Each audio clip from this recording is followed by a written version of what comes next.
સ્વામિનારાયણ મિત્રો, આજે ગુજરાત 3 ચણાનું વાવેતર પાછું ચાલુ થઈ ગયું છે. જે આજે આઈસર 368 છે, જે મારા કાકાનું ટ્રેક્ટર છે.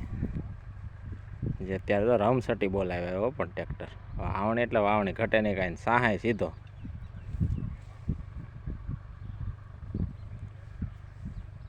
પણ હાયલો આવી દો, પણ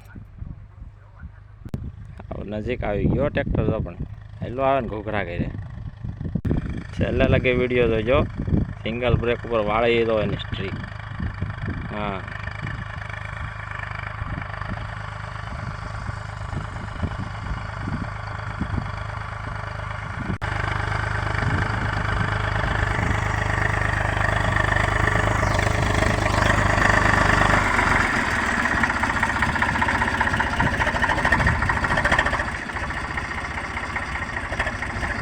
બીજા કાકા હોત બેઠા તો